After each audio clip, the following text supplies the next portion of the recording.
não é de hoje que a igreja fala das etapas de preparação para o matrimônio. Olha, tem aquele documento do Brasil, documento 12 da CNBB, do ano de 78, que já falava da etapa próxima. Depois veio lá a Familiares Consórcio, em 81, veio o documento Preparação para o Sacramento do Matrimônio, em 96, veio a Amoris Laetitia, em 2016, que o Papa retoma tudo isso, e agora o documento Itinerários Catecumenais para a Vida Matrimonial, publicado no ano passado. Todos eles são idênticos ao apontar algumas etapas. O último documento complementou, mas até chegar no último documento, parando na Amoris Laetitia, parando lá em 2016, nós já tínhamos aquela definição das etapas de preparação para o matrimônio, né?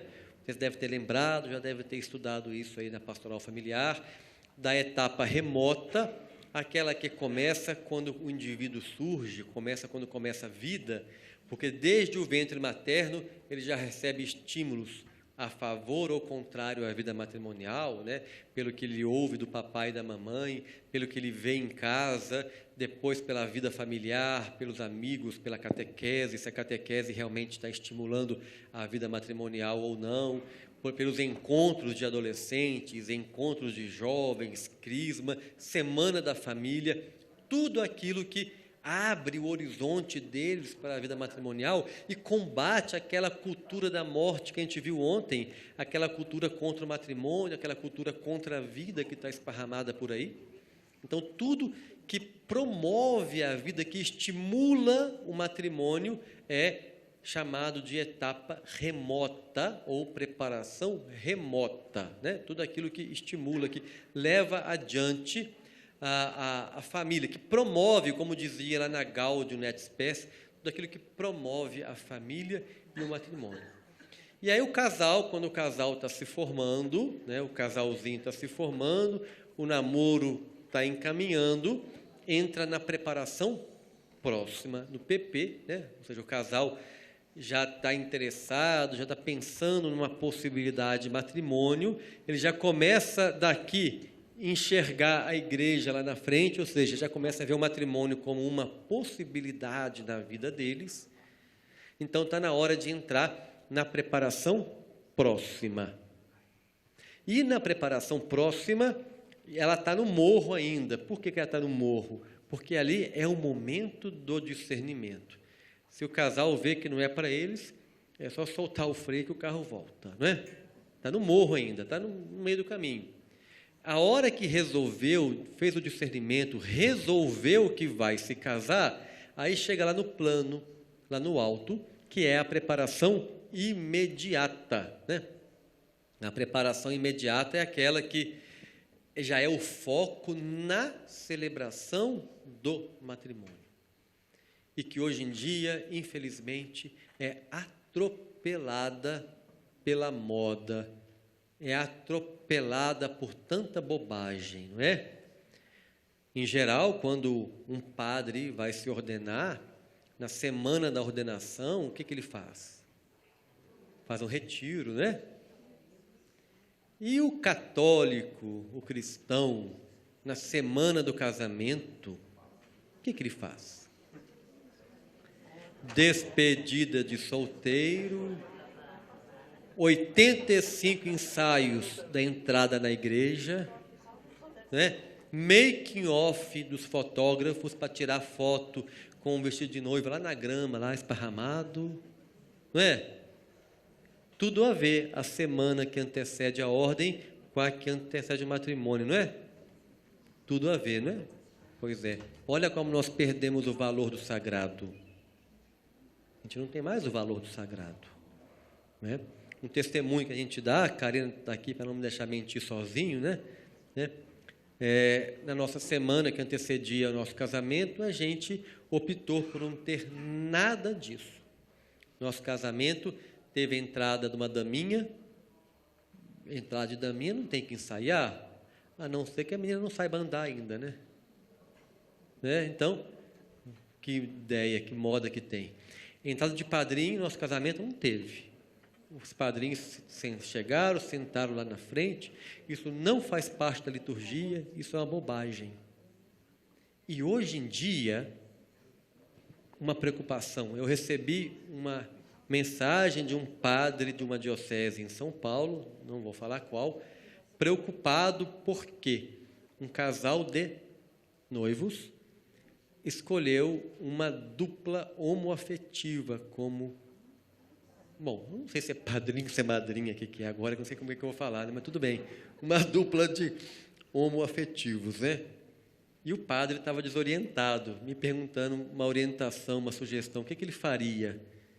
Eu falei, o que o senhor pode fazer é impedir a entrada, porque no casamento, de fato, padrinho e madrinha não existe, é testemunha. Testemunha não tem que ter religião, não tem que ter nada. Só para o batismo, que temos as condições, porque no batismo é padrinho de fato, no casamento não é. Então, pode ser o sacristão da igreja que vai lá assinar que o casamento aconteceu, que testemunhou, que está certo, viu aquilo e pronto, né? Então, o senhor não tem como proibir eles de serem testemunhas, concordam? Porque como no Código de Direito Canônico não há essa proibição, se o senhor proibir, ainda está sujeito a um processo, não é?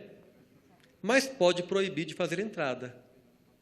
Mas proibir de fazer entrada só neste casamento pode também dar um BO enorme, não é?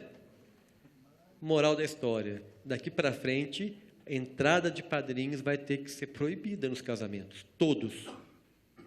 Porque como daqui para frente eu vou proibir a entrada de dupla homoafetiva e vou deixar o outro entrar? Eu não tenho amparo no direito canônico para isso. Não dá. A igreja se expõe a um processo. Concordam? Então, olha só. Então, olha a situação que a gente está chegando no matrimônio, não é?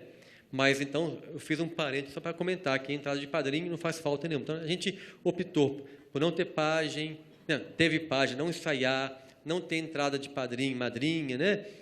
Não preocupamos com uma produção de Hollywood para as fotos. Um tio dela, ela fez as fotos para a gente, que era um bom fotógrafo. A aliança você levou no bolso? Né? Eu levei no meu paletó a aliança na hora de abrir lá, para não ficar atrasando muito a celebração. E optamos por ter uma semana bem tranquila, onde a gente se encontrava todo dia na Capela do Santíssimo para fazer adoração e fazer novena de São José. Era isso. Nossa semana que antecede ao casamento foi uma semana tranquila de refletir aquele mistério que a gente ia viver, né? Pensar naquilo, tranquilidade, adoração, uma novena a São José. É isso, né? E a gente não fez nada diferente. E depois eu fui descobrir que nos documentos da igreja sugere isso, sugere uma semana de retiro ou de preparação na oração para o matrimônio. Como fez bem para a gente isso? A gente não tem mérito nenhum, mas como fez bem para a gente ter vivido este momento do matrimônio, refletindo um pouco mais. Então, a preparação imediata é isso, é ajudar os casais a se prepararem para a celebração do casamento. Só que, às vezes, os casais têm vivido hoje em dia, não vivem essa coisa bonitinha, têm vivido isso aqui, né? A preparação remota para eles é um desastre. É um solavanco só. É igual as estradas quando você está indo de São Paulo para Minas Gerais. Você percebe que chegou em Minas Gerais, você começa a solavancar o carro, né? A vida deles é assim. Um solavanco danado. A família que deveria estimular o matrimônio não estimula, a catequese que deveria defender o matrimônio não defende. Eles estão perdidos no mundo. Mas, de repente, resolve casar. E aí vai encontrar a equipe da preparação próxima, a catequese matrimonial. E aquela equipe vai ter que dar um jeito de rebocar a turma para cima. De repente, dar para eles tudo que não receberam a vida inteira. E tem que fazer uma mágica e fazer aquilo.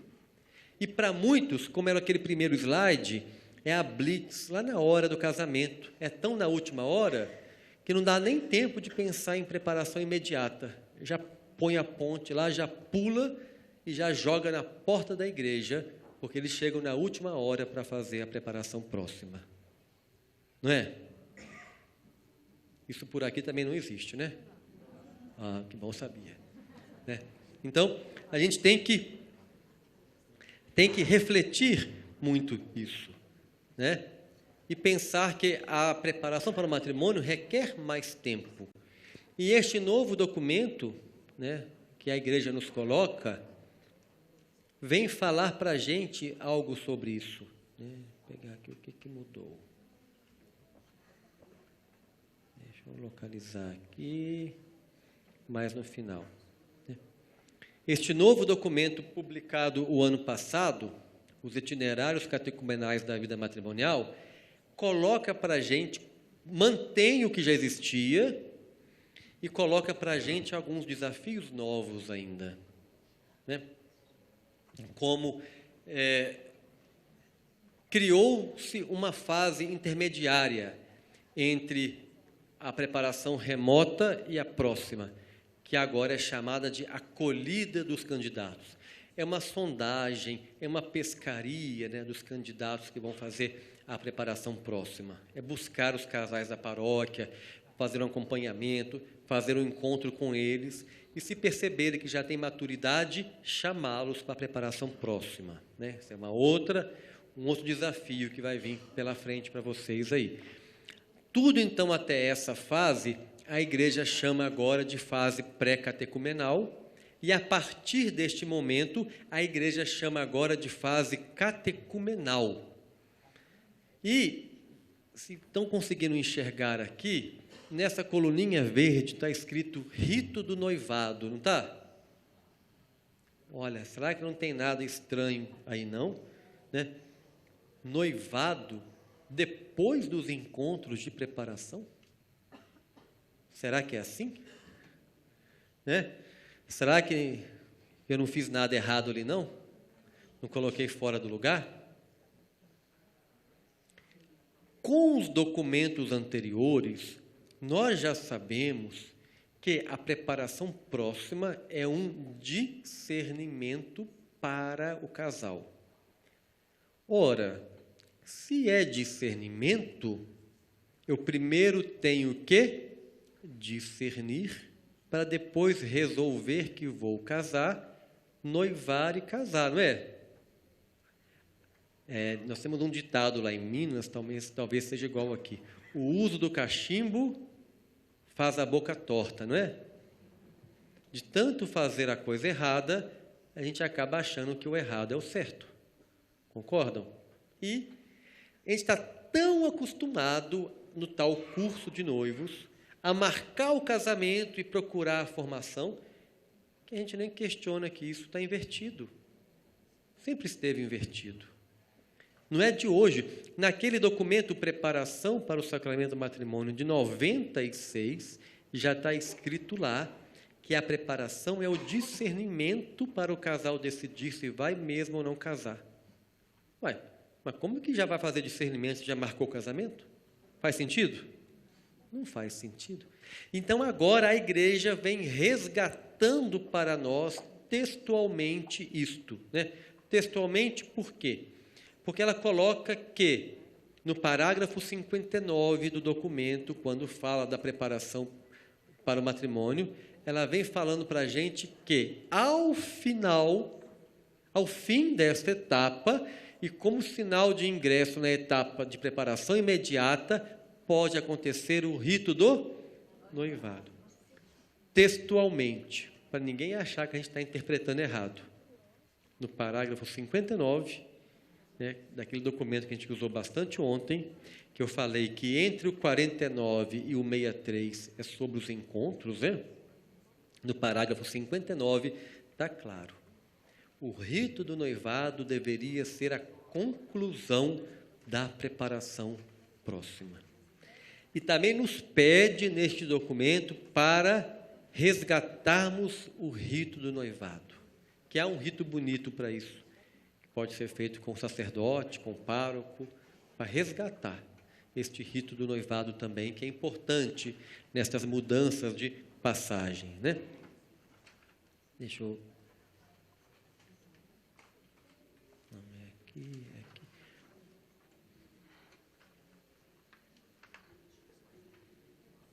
Quero voltar, deixa lá que eu estou... Avancei muito e tenho que voltar aqui. Aqui. Então, no parágrafo 55, nos diz este documento, para não deixar dúvida. O objetivo específico desta etapa é finalizar o discernimento. Olha, é ter discernimento mesmo de cada casal acerca de sua vocação nupcial. Isso pode conduzir à decisão livre, responsável e ponderada de contrair matrimônio, ou então levar à decisão igualmente livre e ponderada de pôr fim à relação e não se casar. Olha o que o magistério da Igreja fala sobre os encontros de preparação para a vida matrimonial. Por isso que uma missão para nós agora é atrair os casais com mais antecipação para a catequese matrimonial. É um desafio para nós. Não é impossível, porque tudo que a igreja pede é possível, né? Nós temos essa experiência, né? Karine e eu, na nossa casa, é comum recebermos casais que não marcaram o casamento. De tanto insistir isso na propaganda paroquial e na divulgação paroquial, já está ficando normal que os casais procurem a catequese matrimonial antes de marcar o casamento. Porque sabem que é um momento de discernimento para o casal. É o que... mas o André está ficando maluco. Eu não. Se tiver alguém maluco aqui, é a igreja, porque eu estou pegando o documento da igreja. Não é? Nós temos que tentar seguir. Temos que procurar acompanhar isso. Então, nós temos que... E essa história de EPVM destinado somente aos noivos, EPVM são encontros de preparação para a vida matrimonial ou catequese matrimonial. Essa história não é nova não, gente. Não é nova não. Né? Se no documento de 78 que eu mostrei, que já falava lá, acompanhar namorados e noivos, não era? De 78. Em 96 já falava que é uma etapa de discernimento. Se é discernimento, não deveria ser noivo. A nossa sociedade deformou o noivado. Noivado não é um namoro sério. Noivado é preparar para o casamento. É isso que é noivado. O casal vem namorando, decidiu que vai casar, vamos agora preparar o casamento. Por isso que não faz sentido ficar noivo 5 anos. Não tem lógica isso. Pode até namorar 5 anos, mas ficar noivo não faz sentido, porque o noivado é a hora que eu estou já planejando o casamento, não é um namoro mais sério.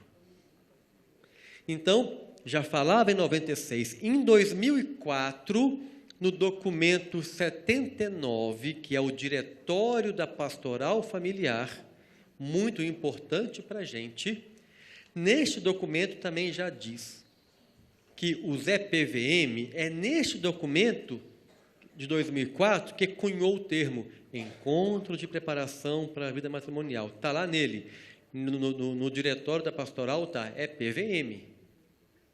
E lá fala que é dedicada, aí está entre parênteses, curso de noivos, entre aspas também, para falar para a gente o que é, mas não é a maneira correta.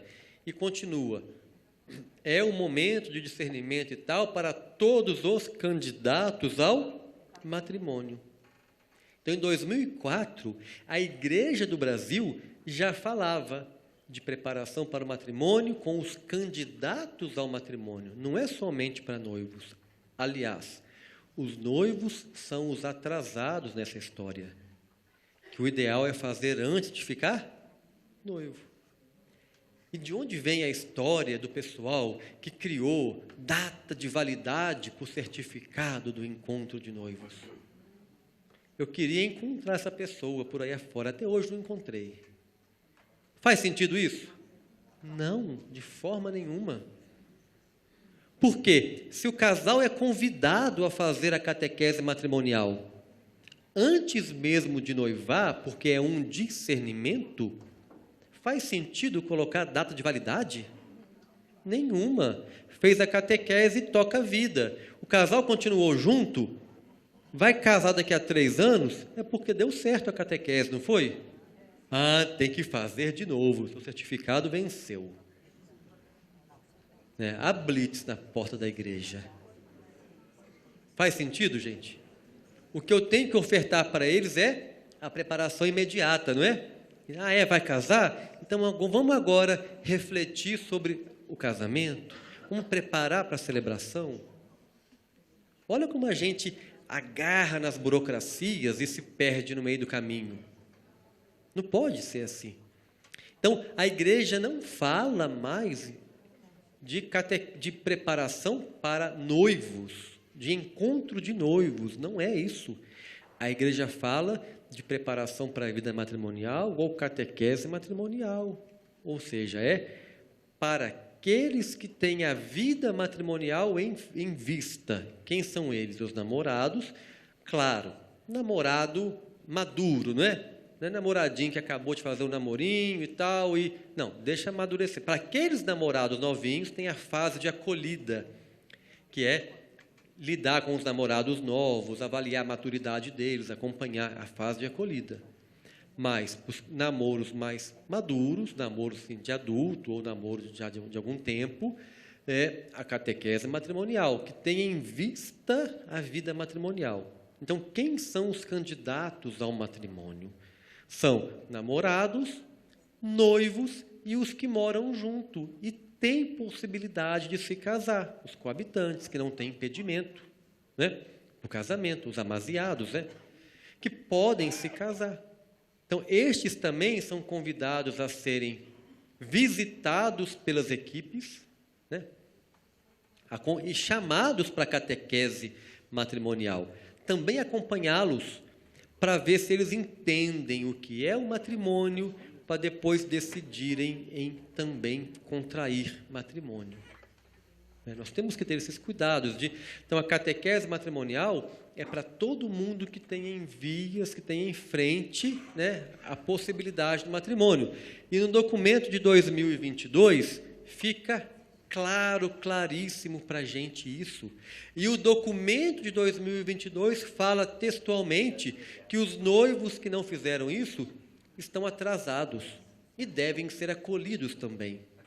Quer dizer, virou exceção, entenderam? A exceção não é acolher namorado. A exceção é acolher noivo, porque perderam o tempo, Estão atrasados aí. É claro que isso leva ainda uma montanha pela frente, para a gente poder mudar a cultura paroquial. Mas a gente pode, de pouco em pouco, ir chamando, Ver casais de namorados firmes aí, já chama para fazer a catequese, ver um coabitante, um casal de amaziados aí que podem casar, chama para a catequese, vai chamando, vai. Vejam que o programa da catequese matrimonial traz a pessoa de volta para a igreja, é muito importante isso. Então, a gente tem que usar, a igreja tem nos dito isso o tempo todo, nós não podemos fechar os olhos para isso. É o que a igreja vem falando para a gente o tempo todo, é da catequese matrimonial, é de trazer os casais para a vida matrimonial.